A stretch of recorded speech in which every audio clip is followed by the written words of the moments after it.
Hello friends, good evening. आपका आज new class में स्वागत है। जैसा कि हमने अब पिछले क्लास में 2 वीडियो कर चुके हैं प्रोनाउन पर, तो आज आपकी ये तीसरी क्लास है। तो आज भी सेम टाइप के क्वेश्चंस को हम सॉल्व करना चाहेंगे। जैसा कि आपने पिछले क्लास में कॉमन कुछ क्वेश्चंस किए थे, तो उसी पे आज हम उसी सीरीज़ को हम कंटिन्यू करना चाहेंगे। कॉमन एरर जैसे कि आप जानते हो कि किसी भी टॉपिक हो सकता है। ये आपके कंपटीशन लेवल की कंपटीशन की किसी भी परीक्षा के लिए, एसएससी हो, एमटीएस हो, सीजीएल हो, चाहे एनडीए, चाहे आपका स्टेनो, चाहे आपका एयरफोर्स, इस कोई भी पेपर यदि आप दे रहे हो तो उन टॉपिक से संबंधित आपको क्वेश्चंस कराए जा रहे हैं। तो अभी हम आपको कॉमन एरर पे क्वेश्चन करा रहे हैं। बाकी आने वाले क्लासेस में आपको अदर टॉपिक की क्लासेस मिल सकती हैं। तो आज का हम क्वेश्चन सब जैसे कि पिछले क्लासेस में हमने प्रोनाउन पे किया था, तो आज भी हम प्रोनाउन पे क्लासेस कंटिन्यू करना चाहेंगे। तो आज देखिए, आप हमने 2 वाक्य लिखा है आपके इस वाइट बोर्ड पे। इस सेंटेंस में आपको ऑप्शन में दिया हूँ। पहले सेंटेंस 4 ऑप्शन है एंड सेकेंड सेंटेंस में 4 ऑप्शन है। इसमें आप देखिए, जो पहला सेंटेंस आपका है, यहाँ पर एक खाली स्थान है। इसमें से इन चारों ऑप्शंस में से आपको कौन सा बेस्ट अल्टरनेटिव है उसको चूज करना है। एंड इसमें फिलिंग द ब्लैंक्स, जो आपका पार्टिसिपल लिखा हुआ कोई ना कोई इसमें से कोई एक वर्ड आएगा जो आपको प्रॉपरली यूज यहाँ पे करना है। तो which option going to be right for the each question you have to decide. You have to make it in comment section. If you really like this type of questions, I will always provide you such questions. तो आपका जो पहला question है, this choice, इसको हम थोड़ा सा elaborate करना मैं चाहूँगा। जैसे कि हर एक टॉपिक में, हर एक वीडियो में जो भी सेंटेंस में लिखे हुए वर्ड होते हैं, मैं आपको पूरा का पूरा बताता हूँ। तो वैसे ही मैं पहले सेंटेंस को भी बताऊँगा। यदि आपको मेरे बताने से हेल्प मिलती है तो कहीं ना कहीं आप कुछ ना कुछ सीखोगे। मैं आपको टॉपिक वाइज भी मतलब पढ़ाएंगे। जैसे कि हम अगले सप्ताह से हम पढ़ाएंगे आपको पार्ट ऑफ स्पीच। तो इसमें जो भी वर्ड, जैसे कि मैं अभी थ्रू द सेंटेंस बता रहा हूँ कि ये लिखा हुआ सेंटेंस में यह वर्ड क्या है, इसका फंक्शन क्या है, इसका यूज क्या है, क्यों प्रयोग किया गया है, ये सब चीज़ें मैं बताता हूँ आपको सेंटेंस में। लेकिन अब जब एक बार आप पार्ट ऑफ स्पीच पढ़ लोगे अच्छे तरीके से, जो मैं आने वाले क्लासेस में आपको दूंगा वीडियोस उन पर, तो उनसे आप अपने आप ही खुद बता सकते हो। ठीक है, इसी चीज़ के साथ हम अपने क्वेश्चन पे आते हैं। जो आपका पहला क्वेश्चन है, द चॉइस। इसमें देखिए, आपका द वर्ड क्या है, आर्टिकल है। जैसा कि आप जानते हो, द आर्टिकल होता है, ये आपका होता है डेफिनेट आर्टिकल होता है जो किसी नाउन से पहले प्रयोग करते हैं। ये आपका चॉइस वर्ड नाउन है। The very first word in the sentence is the, and the second one is choice. choice आपका नाउन है। ये नाउन सिंगुलर या प्लूरल है, ये हमें सेंटेंस में सब्जेक्ट अगर सिंगुलर या प्लूरल कोई फर्क नहीं पड़ता है, लेकिन सब्जेक्ट के अनुसार हम एक वर्ब का चुनाव करते हैं। देखिए, इज, तो सेंटेंस आपका ए जो है, यदि इसके अनुसार इसका अग्रीमेंट इस वर्ब से हुआ है, इस नाउन का अग्रीमेंट इस वर्ब के फॉर्म के अनुसार हुआ है, तो इसका मतलब ये है कि आपका सब्जेक्ट सिंगुलर है एंड जो यहाँ पे वर्ब प्रयोग किया गया, ये आपकी वर्ब ये भी सिंगुलर है। ओके, देखिए अब नाउन हो गया क्लियर। ये जो आपके इज है ना, ये आपकी लिंकिंग वर्ब है। जो आपकी ये वर्ब है, इसको हम लिंकिंग वर्ब बोलेंगे। लिंकिंग वर्ब के साथ साथ इसको आप मेन वर्ब भी बोल सकते हो। लिंकिंग वर्ब के साथ साथ आप इसके बाद मेन वर्ब भी बोल सकते हो। ओके,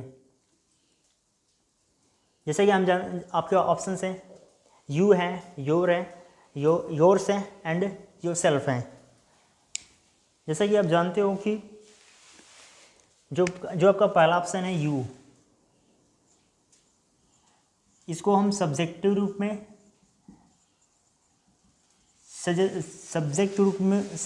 में और ऑब्जेक्ट के रूप में करते हैं इसका प्रयोग। Means you can be used subjectively and objectively as well. आप जैसे चाहो वैसे यूज कर लो सेंटेंस में यू को। लेकिन हमें अगर किसी सेंटेंस में यू का प्रयोग किया गया है, उसमें देखना पड़ेगा वो यू के रूप में प्रयोग किया गया है कि यू का प्रयोग उस सेंटेंस में सब्जेक्ट के रूप में किया गया है कि ऑब्जेक्ट के रूप में प्रयोग किया गया है, आपको देखना पड़ेगा। बट आप जानते हो कि यू का प्रयोग हम सब्जेक्ट के रूप में भी कर सकते हैं एंड ऑब्जेक्ट के रूप में भी कर सकते हैं। ओके, तो हम जानते हैं कि अगर यू आपका सब्जेक्ट बनेगा, यदि आपका यू वर्ड, यू जो प्रोनाउन होता है, यदि सब्जेक्ट बना सब्जेक्ट, तो किसी भी मेन वर्ब के पहले वो आएगा कि नहीं। ओके, वो मेन वर्ब क्या होनी चाहिए आपकी, मेन वर्ब आपकी होनी चाहिए। यदि यू आपका सब्जेक्ट बनेगा, सुनिए इधर, hello listen, I am talking to you. यदि मेन वर्ब के पहले सब्जेक्ट यू कब बनेगा, यदि मेन वर्ब आपका कोई ट्रांसिटिव वर्ब हो, कोई स्टेटिव वर्ब हो, कोई आपकी लिंकिंग वर्ब हो, कोई आपकी इंट्रांसिटिव वर्ब हो, तो वहां पर यू को आप बना सकते हो सब्जेक्ट। यदि यू का प्रयोग ऑब्जेक्ट के रूप में हुआ है ना, इधर समझिएगा, यदि यू का प्रयोग एज एन ऑब्जेक्ट किए हो आप, यदि यू का प्रयोग एज एन ऑब्जेक्ट किए हो तो वो तुम्हारा आपका जो वर्ड है मेन वर्ब, यू आपका आएगा मेन वर्ब के बाद आएगा। मेन वर्ब क्या, मेन वर्ब कौन कौन से हो सकती हैं, वो आपकी ट्रांसिटिव वर्ब हो सकती है, इंट्रांसिटिव वर्ब हो सकती हैं आपकी, एंड वो आपकी स्टेटिव वर्ब हो सकती हैं। लिंकिंग वर्ब नहीं हो सकती हैं, लिंकिंग वर्ब हो ही नहीं सकती हैं। एग्जाम्पल देखिए, यदि आप चाहते हो कि एग्जाम्पल देखिए मैं समझाऊं, तो प्लीज़ आप कमेंट में बता दीजिएगा। वैसे भी मैं आपको एग्जाम्पल देखिए समझाना चाहूँगा। जैसे कि एग्जाम्पल समझ लीजिए, यदि आपको कोई भी डाउट अगर लग रहा है समझने में, या आपको जो भी क्वेश्चंस लिखे गए उनसे रिगार्डिंग आपको कोई भी प्रॉब्लम आ रही है, तो प्लीज़ आपको कमेंट करना है, बताना है कि आपको प्रॉब्लम क्या आ रही है समझने में, या सेंटेंस को जो भी लिखे गए हैं उस वर्ड को देखने में। जैसे कि अगर हम यू का प्रयोग कर रहे हैं ऑब्जेक्ट के बाद, एज एन ऑब्जेक्ट यू कर रहे हैं प्रयोग, तो आ सकता है वो किसी मेन वर्ब के बाद आएगा। जैसे कि ये देख सकते हो आप, एग्जाम्पल में लिख रहा हूँ, जैसे कि Rahul promised you to give you, Rahul promised you to give you full time नहीं, ये अच्छा नहीं लगेगा, it will not make a great sense, money on time। देखिए सेंटेंस में आप, राहुल आपका सब्जेक्ट है एंड इसके बाद हमने एक वर्ब लिखा है, ईडी लगा है ना, देखिए वर्ब की सेकंड फॉर्म है, एंड इसके देखिए जो आपका वर्ब है इसके बाद हमने लिखा है यू। देख लीजिए आप, यहाँ पर यू है कि नहीं है ना, तो यू आपका यहाँ पर ऑब्जेक्ट है। देखिए यहाँ पर भी एक वर्ब है गिव है, तब गिव वर्ब के बाद भी एक हमने लिखा है वर्ड प्रोनाउन के रूप में यू भी आपका यहाँ पर ऑब्जेक्ट है, आप देख सकते हो। जो यू आपका लिखा गया है, देखिए यहाँ पर जो है ये आपकी जो वर्ब है, ये वर्ब आपकी है, ये आपकी मेन वर्ब है, जो इसको हम ट्रांसिटिव वर्ब में प्रयोग किए हैं, ट्रांसिटिव वर्ब में ये ट्रांसिटिवली हुई है प्रयोग। आगे देखिए, यू का प्रयोग गलत कब होता है, जब हम इसको कौन से वर्ब के बाद लिखेंगे कि यू का प्रयोग गलत हो जाएगा। जैसे ऑप्शन दिए यहाँ पर ना, ये गलत ऑप्शन है, देखिए यहाँ पर कैसे गलत होता है।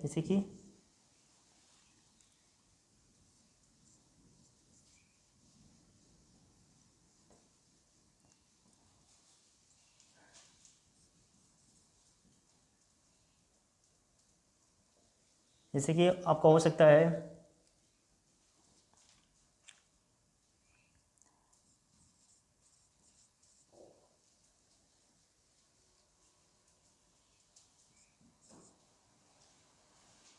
नहीं, थोड़ा सा आपको इजी देना चाहूँगा, आप मतलब कि आप नहीं समझ पाओगे उस चीज़ में। यदि यू को यदि आप लिख रहे हो किसी भी, मतलब कि देखो इज आपका यहाँ पर लिंकिंग वर्ब है, यू क्या होती है आपकी लिंकिंग वर्ब, ये जो आपका होता है लिंकिंग वर्ब होता है, सॉरी यू नहीं बल्कि इज क्या होता है लिंकिंग वर्ब। इसमें देखिए, इसको एग्जाम्पल छोड़ दीजिए, मैं इसको आपको यहाँ समझाना चाहूँगा। जो आपका ये यहाँ पे देखिए, ये आप नाउन है ना, ये नाउन ऑलरेडी डिस्कस हो चुका है। ये नाउन ऑलरेडी हम सॉरी मतलब कि जो आपका नाउन लिखा वर्ड है ये लिंकिंग वर्ब है। लिंकिंग वर्ब के बाद यू का प्रयोग नहीं कर सकते हो आप। लिंकिंग वर्ब बाद जो आपकी इज लिंकिंग वर्ब है, इसके बाद आप यू नहीं लिख सकते हो, योर भी नहीं, योर यदि आप यहाँ पर योर लिखना चाहोगे, यदि आप यहाँ पर योर लिखना चाहोगे तो आपको योर के साथ कोई नाउन लिखना पड़ेगा, कोई नाउन। जो नाउन का ऑप्शन दिया नहीं है तो ये भी गलत हो जाएगा, ये भी गलत हो जाएगा।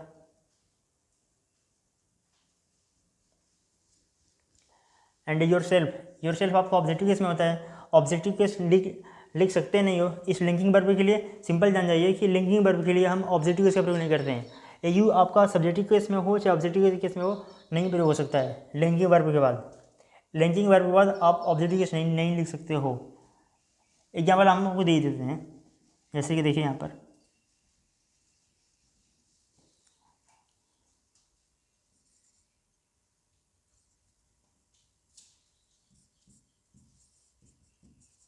इट इज यू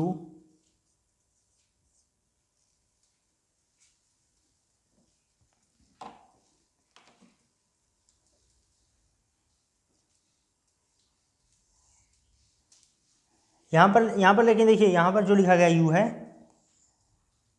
इस लिंकिंग वर्ब के लिए यहाँ पर सही है, यहाँ पर इसका प्रयोग कर सकते हो, यहाँ पर इसका प्रयोग कर सकते हो क्योंकि यहाँ पर इसका कोई नाउन रेफरेंस नहीं है, यहाँ पर इसका नाउन रेफरेंस नहीं है। देखिए बट यहाँ पर देखिए, यहाँ पर जो चॉइस वर्ड है नाउन है ना, तो नाउन के रेफरेंस के लिए हम ऑब्जेक्टिव का प्रयोग नहीं बल्कि हम एक पजेसिव केस का प्रोनाउन यूज करते हैं। नाउन को रेफरेंस को बताने के लिए हम ऑब्जेक्टिव केस का नहीं बल्कि ये जानते हो कि यू भी आपका प्रोनाउन होता है, यू भी आपका होता है प्रोनाउन, जैसे कि आप जानते हो। एंड उस चीज़ में नाउन भी आपका क्या होता है प्रोनाउन, सॉरी यू जो आपका क्या होता है प्रोनाउन। यदि प्रोनाउन है यू तो इसको ऑब्जेक्टिव केस में लिख सकते हो एंड ऑब्जेक्टिव केस में लिख सकते हो और इसको सब्जेक्टिव केस में भी लिख सकते हो। लेकिन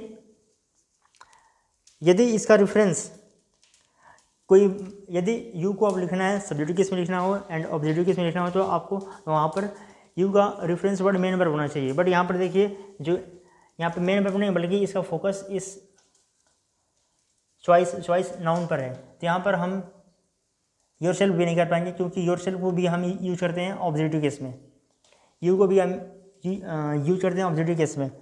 योर आप कर नहीं पाओगे, रीज़न है कि आपका योर जो वर्ड रहता है आपका कोई ना कोई नाउन लेता है, तो बच गया आपका देयर्स, योर्स बच गया तो आपका यही आएगा।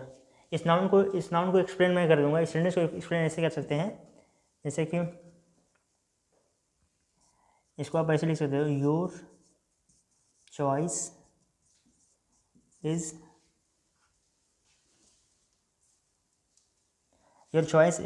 बेटर। यदि आप इसको ऐसे कर दो, देखिए यहाँ पर जो लिखा गया है ये चॉइस जो है आपका है नाउन है। इस नाउन को क्वालिफाई करने के लिए हमने एक वर्ड लिखा है प्रोनाउन, सॉरी डिटर्मिनर। अब इसी का पजेसिव केस क्या होता है, इसी का पजेसिव केस आपका होता है योर्स, इसी का पजेसिव केस आपका बनता है योर्स। यदि पजेसिव केस इसी का योर्स बनेगा, नाउन इससे पहले आएगा, इसके बाद नहीं आएगा। जैसे यहाँ पे देखिए इस सेंटेंस में जो आपका नाउन लिखा गया है वर्ड है, इसके लिए इससे पहले प्रयोग होगा, इस वर्ब से पहले आएगा। यानी कि हम योर्स को हम हमेशा किसी न किसी प्रोनाउन किसी न किसी वर्ब के बाद लिखेंगे या वर्ब से पहले लिखेंगे नाउन के रेफरेंस के लिए। चॉइस आपका यहाँ पे नाउन का रेफरेंस है, तो यहाँ पर हम objective case plus possessive pronoun and sorry possessive determiner and your self जो आपका रिफ्लेक्सिव केस है इसमें नहीं लिख सकते हैं बल्कि क्या लिखेंगे आपका ए वर्ड योर्स। यहाँ पर आप योर्स कर दीजिए।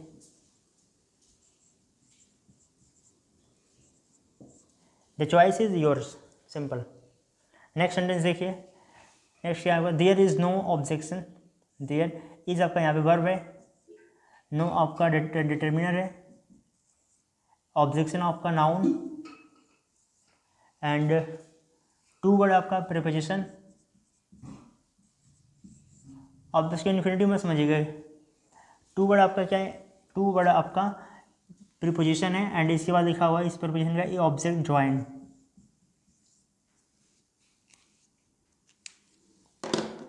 यहाँ पे जो प्रयोग किया गया है ज्वाइन, ये आपका ऑब्जेक्ट है नाउन के केस में, इसको हम बोलते हैं जिरेंड। अब देखिए इसके बाद हमने एक वर्ड लिखा है पार्टी। अब इन ऑप्शन में से आपको बताना है कि हिज आएगा कि हिम आएगा कि हिमसेल्फ आएगा कि ही आएगा।